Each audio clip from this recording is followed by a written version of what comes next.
দুই দলের দ্বন্দ্ব হবে, মারামারি হবে, মামলা হবে, সেখানে তারা ফায়দা লুটবে। বাংলাদেশ জামায়াত ইসলাম এটা করতে জানে বিগত 1.5 বছরে। প্রিয় উপস্থিতি, আপনাদেরকে আরেকটা কথা জানাতে চাই যে আপনারা জানেন যে আমাদেরকে অনেক সময় হুমকি ধুমকি দেওয়া হয়। হুমকি ধুমকিতে জামাত ইসলাম ভয় করে না, ভয় করে না, এটা আপনারা ভালোভাবেই জানেন।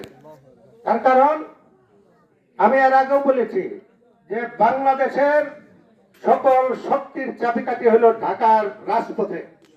কি বলেন?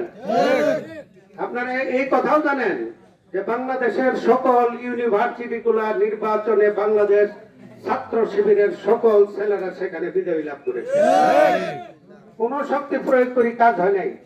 শুধু তাই নয়, জগন্নাথ বিশ্ববিদ্যালয়ে আপনারা জানেন নির্বাচনের ডেট বারবার পিছানো হয়েছে যে তারেক রহমান সাহেব আসবেন, তারপরে সেইখানে নির্বাচন হবেন। ওনার একটাই চাওয়া ছিল যে বাংলাদেশের সকল ইউনিভার্সিটি গুলা ইসলামী ছাত্র শিবিরের দখলে চলে গেল, একটা তো অন্তত পক্ষে রাখা যাবে।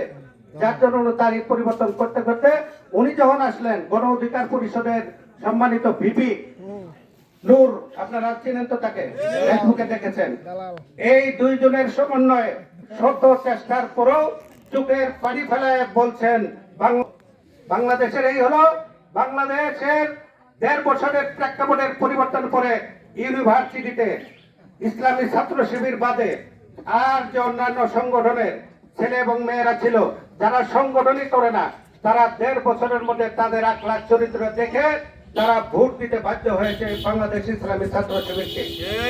প্রিয় উপস্থিতি, এই 1.5 বছরের মধ্যে ইউনিভার্সিটিতে কি হয়েছে?